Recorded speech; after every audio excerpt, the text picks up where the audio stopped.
এটা প্রায় 3 বছর আগের ঘটনা। তখন আমি একটা পিৎজা শপে কাজ করতাম। পিৎজা শপটা আমাদের শহরেই, আর সেখানে আমি ডেলিভারি বয়ের কাজ করতাম। সেই রাতে আমাদের বসও আমার সাথে ডিউটিতে ছিল। যেহেতু রাত অনেক হয়ে গেছিল, তাই বাকি আর যারা পিৎজা শপে কাজ করে তাদের ছুটি হয়ে গেছিল বললেই চলে। এখন শুধু আর একটাই অর্ডার বাকি আছে, আর সেটা আমাকেই ডেলিভারি করতে হবে। যেখানে ডেলিভারিটা দিতে হবে সে জায়গাটা অনেক দূরে, আর আমি যাতে লোকেশনটা ভালোভাবে বুঝতে পারি, তাই বস আমাকে ফোনে গুগল ম্যাপ লোকেশন পাঠিয়ে দিল। রাতের শেষ ডেলিভারি করার জন্য একটা পিৎজার প্যাকেট হাতে নিয়ে আমি গাড়ির দিকে রওনা দিলাম। এই অর্ডার ডেলিভারিটাও রোজ দিনের মতনই নর্মাল ছিল। যদি দূরে কোথাও ডেলিভারি দিতে হয় সেক্ষেত্রে আমি গাড়িতে করেই যাতায়াত করি। গাড়ি চালাতে চালাতে আমি অনেক দূর এসে পৌঁছাই, কিন্তু এই বাড়ির লোকেশনটা আমি ঠিক বুঝতে পারছিলাম না। তাই আমি ফোনে গুগল ম্যাপ লোকেশনটা দেখছিলাম, তবুও বারবার আমি রাস্তা হারিয়ে ফেলছিলাম।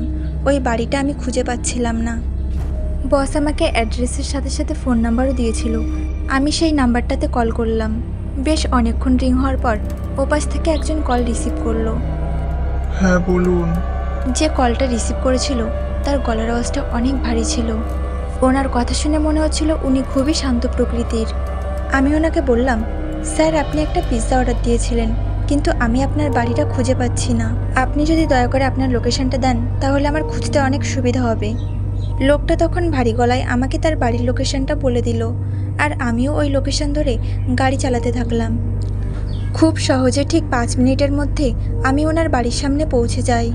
তখন ওনার বাড়িটা আমি গুগল ম্যাপে খুঁজে পাচ্ছিলাম না, এই জন্য কারণ ওনার বাড়িটা একদমই জঙ্গলের মধ্যে।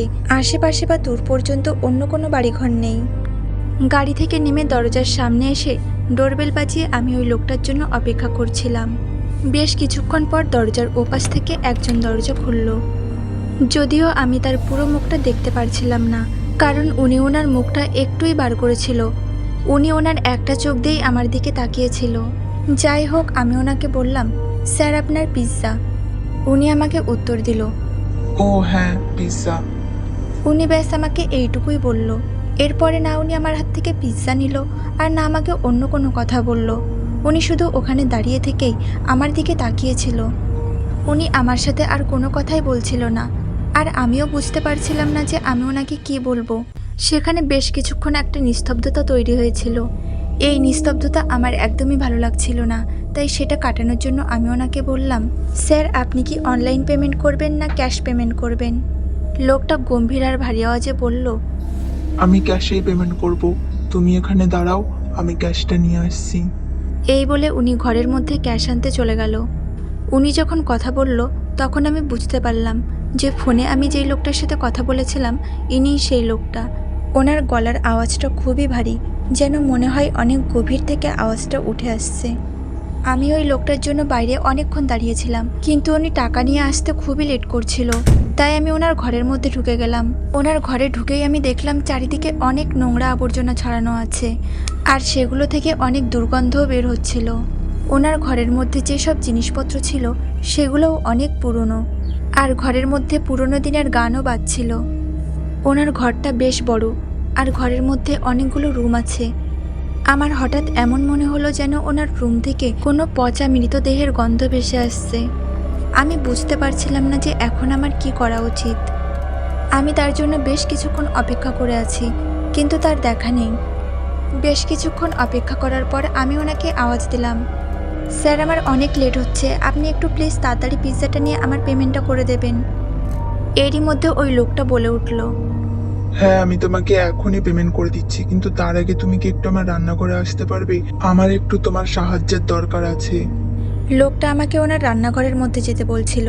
জানি না ওনার কিসের সাহায্যের দরকার, কিন্তু আমাদের বস আমাদের এটা বলে দিয়েছে আমরা যেন কোনোদিন কারোর ঘরের মধ্যে না ঢুকি যতক্ষণ না খুব বেশি প্রয়োজন হচ্ছে। এই কারণেই আমি ওই লোকটার রান্নাঘরে যেতে চাইছিলাম না। বেশ কিছুক্ষণ পর ওই লোকটা আমাকে আবার ডাকলো। তুমি কি একটু আমার রান্নাঘরে আসতে পারবে প্লিজ? আমার একটু সাহায্যের দরকার। লোকটা ওনার ভারী গম্ভীর আওয়াজের সাথে আমাকে বারবার ওনার রান্নাঘরে যেতে বলছিল, কিন্তু আমি যাচ্ছিলাম না ওনার রান্নাঘরে। আর এরপর যা ঘটলো সেটার জন্য আমি মোটেও প্রস্তুত ছিলাম না। লোকটা হঠাৎ ঘর থেকে বেরিয়ে আসলো, আর উনি কোনো কথাই আমার সাথে বলছিল না। উনি শুধু চুপচাপ দাঁড়িয়েছিল, আর খুবই অদ্ভুতভাবে আমার দিকে এক দৃষ্টিতে তাকিয়েছিল। হঠাৎ লোকটার ঘরের মধ্যে পুরনো দিনের গান জোরে বেজে উঠল, আর হঠাৎ ওই লোকটা গানের সাথে নাচতে শুরু করলো। তখন সিচুয়েশনটা হাসির মনে হলেও আমার খুবই ভয় করছিল। লোকটা আমার হাত থেকে পিৎজা না নিয়ে আমাকে দাঁড় করিয়ে রেখে হঠাৎ এমনভাবে নাচতে কেন শুরু করে দিল আমি বুঝতে পারছিলাম না। এত রাতে ডেলিভারি দিতে এসে যে আমি এই অবস্থার সম্মুখীন হব সেটা আমি কখনো ভাবতে পারিনি। আমি মনে মনে এটাই ভাবছিলাম যে আমি কেমন বাড়িতে ডেলিভারি দিতে আসলাম, তাও এত গভীর রাতে। জীবনে প্রথমবার আমি এমন একজন পাগল লোকের বাড়ি ডেলিভারি দিতে এসেছি। বেশ কিছুক্ষণ পর ওই লোকটা কথা বলল।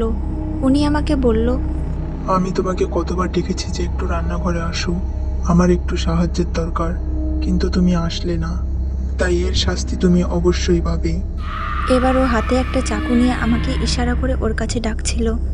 আমি ভয়ে চিৎকার করে উঠলাম আর হাত থেকে পিৎজার প্যাকেটটা ফেলে দিয়ে ওখান থেকে পালিয়ে আমার গাড়ির মধ্যে চলে আসলাম, আর গাড়িটা তাড়াতাড়ি স্টার্ট দিয়ে ওই বাড়ির সামনে থেকে বেরিয়ে গেলাম।